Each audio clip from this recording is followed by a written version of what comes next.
But ನಾನು ಮಾಡ್ತೀನಿ, consequences ನನಗೆ ಬೇಡ ಅಂದರೆ ವರ್ಕ್ ಆಗೋದಿಲ್ಲ. ನಮ್ಮ ಮನೇಲಿ ಮಗು ಆದರೆ ಯಾರು ಹುಟ್ಟು ಬಂದರು ಅಂತೀವಿ?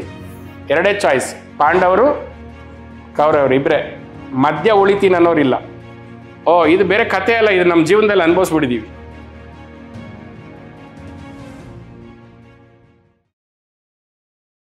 ಈ ಜನ್ಮ ನೀವು ಚೂಸ್ ಮಾಡ್ಕೊಂಡ್ ಬಂದಿರೋ ಅಪ್ಪ ಅಮ್ಮ, ಹುಟ್ಟಿರೋ ಊರು, ಮದುವೆ ಆಗೋ ಹೆಂಡತಿ, ಹುಟ್ಟುವ ಮಕ್ಕಳು, ಇವ್ರನ್ನೆಲ್ಲ ಪಾಸ್ಟ್ ಲೈಫಿಂದಾನೇ ಕರ್ಕೊಂಡ್ ಬಂದಿರೋದು.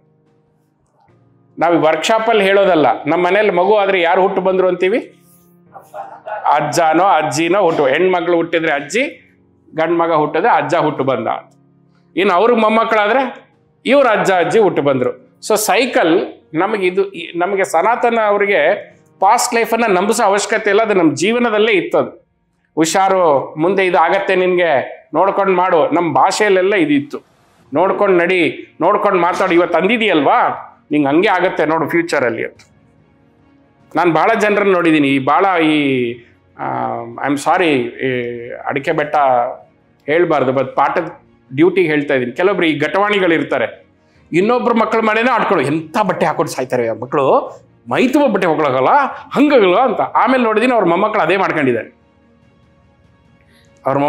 ಮಾಡ್ಕೊಂಡಿದ್ದಾರೆ. ಅವ್ರು ಯಾರ್ಯಾರಿಗೆ ಶಪಿಸಿದ್ರೋ, ಯಾರ್ಯಾರಿಗೆ ಬೈದಿದ್ರೋ, ಅದೆಲ್ಲ ವಾಪಸ್ ಅವ್ರಿಗೆ ಬಂದಿದೆ.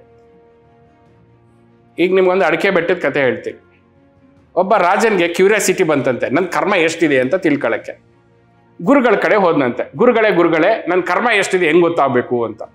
ಇವ್ರನ್ನ ಸ್ವಲ್ಪ ಮಾಡರ್ನ್ ಗುರುಗಳು ಒಂದು ರಿಮೋಟ್ ಒತ್ತಿದ್ರೆ ಹಿಂಗೆ ಪರದೆ ಹಿಂಗೆ ವಾಪಸ್ ಹಿಂಗೆ ಮೀ ಅಂತ ಬಂತು.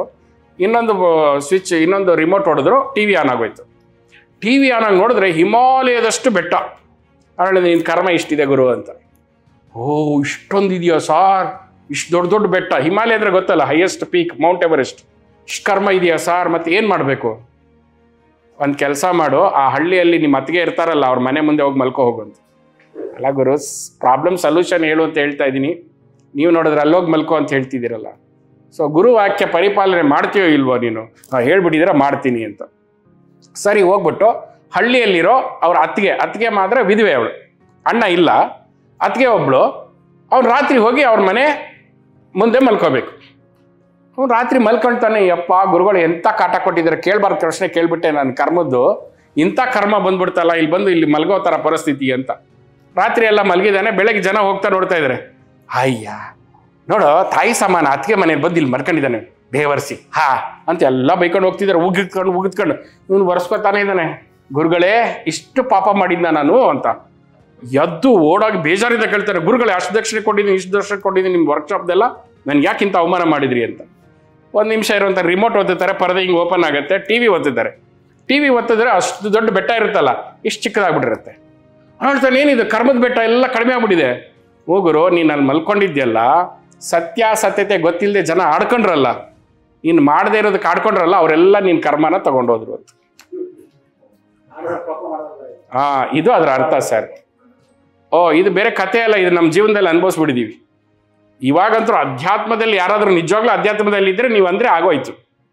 ಓಹೋ ಅವ್ರು ನೋಡು ತಿರ್ಬೋಕಿ ನನ್ನ ಮಗ ಅಂತ ಹಂಗೆ ಅಂತಿದ್ದಂಗೆ ನಮ್ಗೆ ಯಾರೋ ಇಲ್ಲೊಬ್ಬ ತಿರ್ಬೋಕಿ ಅಂತ ಅನ್ಕೊಂಡೆ ಹೋಗ್ತಾನೆ. ಅವ್ರು ಹಿಂದೆ ಬಹುಮಾನ.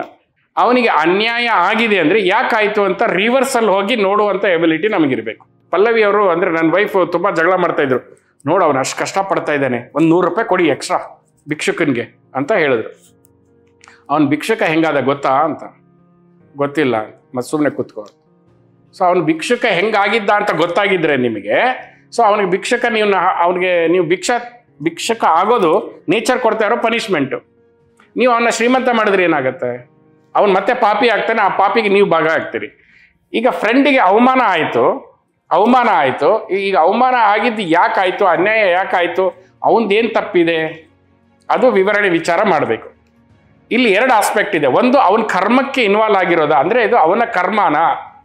ಅವನು ಹೋದ ಜನ್ಮದಲ್ಲಿ ಅನ್ಯಾಯ ಮಾಡಿದ, ಈ ಜನ್ಮದಲ್ಲಿ ಅವನಿಗೆ ಅನ್ಯಾಯ ಆಯಿತು, ಅಲ್ಲಿಗೆ ಬ್ಯಾಲೆನ್ಸ್ ಆಯಿತು. ಈಗ ಜ್ಞಾನ ಇತ್ತು ಅಂದರೆ ನೀವು ಸುಮ್ಮನೆ ಇರ್ತೀರಿ, ಅದರಿಂದ ಅವನು ಪಾಠ ಕಲಿತಾನೆ. ಪಾಯಿಂಟ್ 1. ಇಲ್ವಾ, ಬೇರೆ ದಾರಿ ಇಲ್ಲ ನಿಮಗೆ. You have to take the karma. ಇದು ಮಹಾಭಾರತ ಕಾಲದಲ್ಲಿ ಯುದ್ಧ ನಡಿಬೇಕಾಗಿದ್ದು ಯಾರ ನಡುವೆ? ಉಳಿದವ್ರು ಏನು ಕರ್ಮ ಮಾಡಿದ್ರು? They had no choice. ಅವ್ರಿಗೆಲ್ಲರಿಗೂ ನೋಟಿಸ್ ಹೋಗಿತ್ತು. 2 ಚಾಯ್ಸ್, ಪಾಂಡವರು ಕೌರವರು ಇಬ್ಬರೇ. ಮಧ್ಯ ಉಳಿತೀನಿ ಅನ್ನೋರಿಲ್ಲ. ಮಧ್ಯೆ ಉಳಿದವನು ಒಬ್ಬನೇ. ಯಾರು? ಉಡುಪಿ ರಾಜ. ಇಬ್ರಿಗೆ ಅಡುಗೆ ಹಾಕೋರು ಬೇರೆ ಆಗಲ್ರಿ ಅಂತ. ಸೊ ಉಡುಪಿ ಹೋಟೆಲ್ ಅಲ್ಲಿಂದನೇ ಶುರುವಾಗಿದ್ದು. ಅವ್ರು ಹೇಳಿದ್ರು ಕಾಮತ್ ಅಂತ, ಎಲ್ಲ ತಿಂದ್ಬಿಟ್ಟು ಸತ್ತೋಗ್ಬಿಟ್ರು. ಓಕೆ, ಕಾಮತ್ ಅಂತ ಹೇಳಿ. ಬಟ್ ಏನಾಯ್ತು, ನೇಚರ್ ಏನ್ ಮಾಡಿತು, ಇವರಿಬ್ರು ಯುದ್ಧಕ್ಕೆ ಇವರೆಲ್ಲ ಬಲಿ ಆದ್ರಲ್ಲ, ಅವರಿಗೆ ವೀರ ಸ್ವರ್ಗ ಕೊಟ್ಟು ಕಂಪನ್ಸೇಟ್ ಮಾಡಿತು. So to be precise, to direct your answer sir, ಅಲ್ಲಿ ಅನ್ಯಾಯ ಆಗ್ತಾ ಇದ್ರೆ ನೀವು ಅದನ್ನ ಪ್ರತಿಭಟಿಸಿದ್ರೆ, ರಿವೆಂಜ್ ಅನ್ನೋ ಶಬ್ದ ಅಲ್ಲ, ಕರ್ತವ್ಯ. ಈಗ ನನ್ನ ತಂಗಿ ಇಲ್ಲಿ ಯಾರೋ ಅನ್ವಿತಾಗ ಯಾರೋ ಕೆಟ್ಟದಾಗ ನಡ್ಕೊಳಕ್ ಬಂದ್ರು, ನಾನು ಅವನಿಗೆ ಹೊಡೆದೆ, ನನ್ನ ಮೇಲೆ ಹಾಫ್ ಮರ್ಡರ್ ಕೇಸ್ ಹಾಕಿದ್ರು. ಐ ಡೋಂಟ್ ಮೈಂಡ್, ಯಾಕಂದ್ರೆ ನಾನು ನ್ಯಾಯ ವಿರುದ್ಧವಾಗಿ ಮಾಡ್ತಾ ಇದ್ದೀನಿ.